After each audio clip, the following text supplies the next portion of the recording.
Hello praise the lord everyone. प्रभु यीशु मसीह के मधुर और मीठे नाम में आप सभी का आज के अपने इस मनन में मैं स्वागत करता हूं, जिसमें हम हर सुबह 6 बजे प्रभु के वचन का मनन और चिंतन करने के लिए जुड़ते हैं। आप सभी का मैं तहे दिल से शुक्रिया अदा करता हूं कि आप लगातार प्रभु के वचन में मेरे साथ बने हैं और प्रार्थना करता हूं कि प्रभु की आशीष आपके जीवन पर बहुत अधिकाई से हो। मैं निरंतर प्रयास करता हूं कि हर एक पुस्तक के हर एक अध्यायों को आपके बीच में एक शॉर्ट डिवोशन की रीति से, एक छोटे से मनन की रीति से रखने पाऊं, ताकि हम प्रभु के वचन से आशीष को पाने पाएं। आप लगातार मेरे लिए प्रार्थना करते रहें ताकि मैं प्रभु की आत्मा में होकर आपके साथ इस वचन को लगातार रखने वाला हो सकूं। सो आइए हम वचन में चलते हैं और आज आप मेरे साथ निकाल सकते हैं प्रेरितों के काम की पुस्तक, उसका 8वां अध्याय। 7 अध्याय तक हम मनन कर चुके हैं कि जो कलीसिया का पहला शहीद हुआ स्तिफनुस, उसको किस प्रकार से लोगों ने पथरवा करके मार डाला, लेकिन वो कलीसिया का पहला शहीद कहलाया।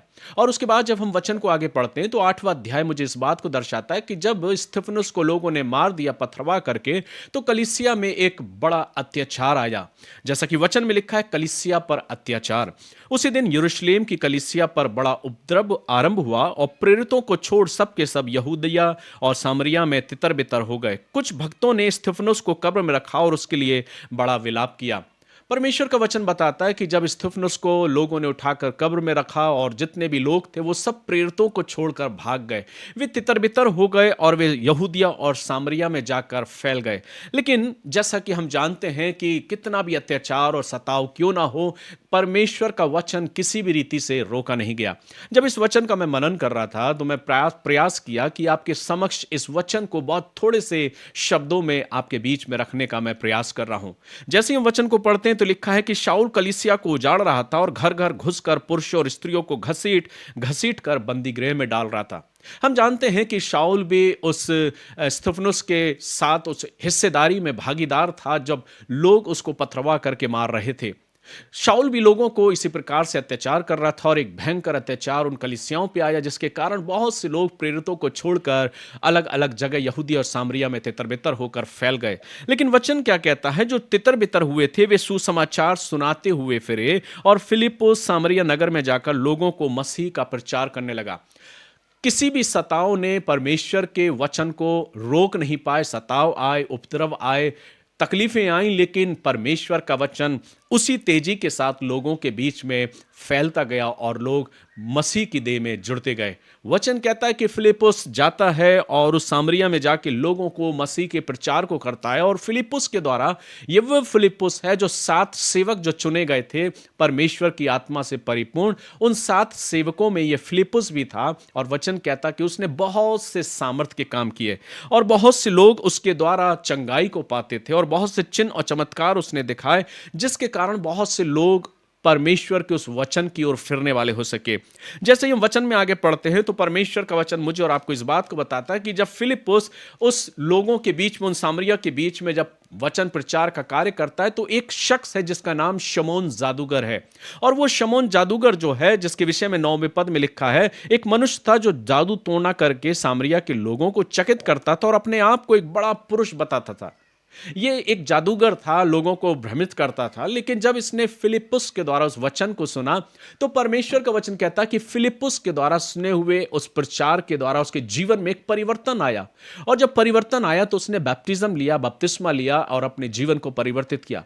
लेकिन उसके जीवन में एक प्रश्न उठा और वो फिलिप्पुस के पास जाकर इस बात को कहने लगा कि तू भी वो सामर्थ जो तेरे पास है उसे तू मुझे दे, और उसके लिए अगर तुझे कुछ चाहिए तो वह मैं तुझको दूंगा। लेकिन फिलिप्पुस कहता है, फिलिप्पुस इस बात को कहता है कि ये जो सामर्थ है ये खरीदा नहीं जा सकता। जब हम इस वचन को पढ़ते हैं तो हम इस बात को पाते हैं कि वो अपने जीवन में उस सामर्थ को, शक्ति को खरीदने का प्रयास किया। लेकिन परमेश्वर का वचन कहता कि पतरस ने भी उसकी निंदा करी और उससे कहा कि ये परमेश्वर का सामर्थ है जो किसी भी रीति से खरीदा नहीं जा सकता।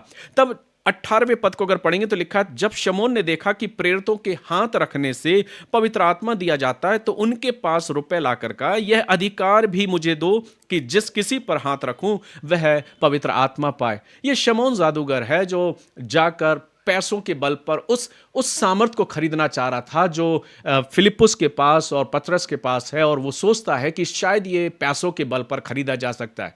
लेकिन पतरस और फिलिप्पुस उससे कहते हैं, पतरस ने उससे कहा, तेरे रुपए तेरे साथ नष्ट हो, क्योंकि तूने परमेश्वर का दान रुपयों रुपयों से मोल लेने का विचार किया। इस बात में ना तेरा हिस्सा ना भाग, क्योंकि तेरा मन परमेश्वर के आगे सीधा नहीं। पतरस और फिलिपुस जो हैं, जो प्रेरित हैं, वो उसको सिखाते हैं कि तू मन को परिवर्तित कर, अपने जीवन को परिवर्तित कर। आगे जब हम वचन को पढ़ते हैं तो फिलिपुस को फिर परमेश्वर एक और स्थान पर लेकर जाता है, एक और शख्स से मिलाता है, जिसके विषय में हम पढ़ते हैं कि फिर प्रभु के एक स्वर्गदूत ने फिलिपुस से कहा, उठ और दक्षिण की ओर उस मार्ग पर जा जो यरूशलेम से गाजा को जाता है। जब फिलिपुस वहां पर गया तो वो एक अधिकारी से मिला, और जिसके विषय में लिखा है, जैसा कि वचन कहता है कि वह उठकर चल दिया, और देखो कूश देश का एक मनुष्य आ रहा था जो खोजा और कूशियों की रानी कंदाके का मंत्री और खजांची था। यह एक शख्स है जो कि एक अधिकार रखता है, और वह आराधना करने को यरूशलेम आया था। वह अपने रथ पर बैठा हुआ और यशायाह भविष्यवक्ता की पुस्तक को पढ़ता हुआ लौटा जा रहा था। तब आत्मा ने फिलिपुस से कहा, निकट जाकर इस रथ के साथ हो ले। देखिए परमेश्वर का आत्मा किस प्रकार से लोगों तक अपने वचन को पहुंचा रहा है, और यह भी फिलिपुस उस शख्स के पास जाता, उस अधिकारी के पास जाता और उससे उससे पूछता है। फिलिपुस उसकी ओर दौड़ा और उसे यशायाह भविष्यवक्ता की पुस्तक पढ़ते हुए सुना और पूछा, तू जो पढ़ रहा है क्या उसे समझता भी है?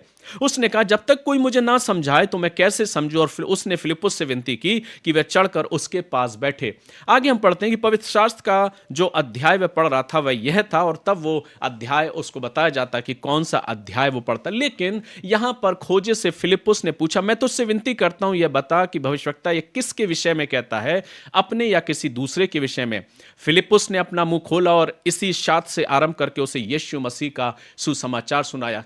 फिलिपुस के द्वारा सुनाया गया वो सुसमाचार उसके जीवन में एक परिवर्तन लाया, और उस खोजे ने अपने जीवन में पश्चाताप करते हुए फिलिपुस के द्वारा उस बपतिस्मा को लिया। यहां पर भी फिलिपुस उसे बपतिस्मा देता, उस जल से बपतिस्मा देता, और वचन कहता उसके जीवन में परिवर्तन आता है। उसके बाद आत्मा फिलिपुस को उठाकर फिर दूसरी जगह ले जाता है। तब वचन कहता है, चलते चलते किसी जगह पर पहुंचे, तब खोजे ने कहा, देख यहां जल है, अब मुझे बपतिस्मा लेने में क्या रोक? फिलिपुस ने कहा, यदि तू सारे मन से विश्वास करता है तो ले सकता है।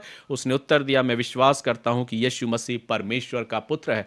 यह है वो अंगीकार जो उस फिलिपुस के द्वारा उस खोजे ने अपने जीवन में अंगीकार किया और बपतिस्मे को लिया। तब उसने रथ खड़ा करने की आज्ञा दी, और फिलिपुस और खोजा दोनों जल में उतर पड़े, और उसने खोजा को बपतिस्मा दिया। बपतिस्मा लेने के बाद वचन कहता, जब वे जल में से निकलकर ऊपर आए तो प्रभु का आत्मा फिलिपुस को उठा ले गया, और खोजे ने उसे फिर ना देखा। कितना खूबसूरत लगता है जब परमेश्वर अपने लोगों को इस्तेमाल करता है, और उसका आत्मा किस प्रकार से एक स्थान से दूसरे स्थान पर अपने सेवकों को लेकर जा रहा। वचन कहता है कि जैसे ही वो जल से बाहर निकले, खोजा के बीच में फिलिपुस नहीं था, और अब फिलिपुस उस स्थान से उठकर परमेश्वर की आत्मा में होकर दूसरी जगह जाता। और वचन कहता है, फिलिपुस अशदोद में आ निकला, और जब तक कैसरिया में ना पहुंचा तब तक नगर नगर सुसमाचार सुनाता रहा।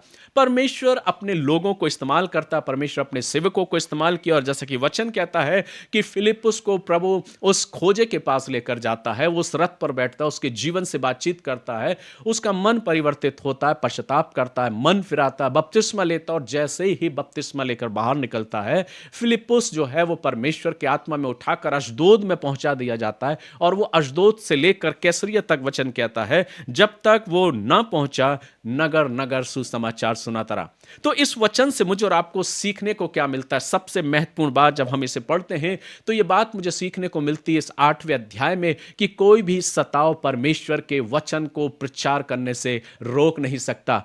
प्रारंभ से ही कलीसियाओं को और प्रभु के सुसमाचार को रोकने का प्रयास किया गया, लेकिन इतिहास इस बात का गवाह है कि जितना सताव के साथ रोका गया, उतना ही अधिक प्रबलता के साथ प्रभु का सुसमाचार फैलता गया। अर्थात सताव प्रचार को रोक नहीं सकता। दूसरी बात जो 8वें अध्याय में मैंने सीखी परमेश्वर के वचन में, वो ये कि आत्मा निरंतर अपने लोगों का मार्गदर्शन करता है, अपने प्रेरितों का जो वास्तव में उसके चुने हुए हैं, और उसके दिशा निर्देशों के अनुसार पवित्रता के साथ अपने जीवन को व्यतीत करते हैं। परमेश्वर का आत्मा उन्हें अगुवाई करता है कि उन्हें कहां सेवकाई करना है।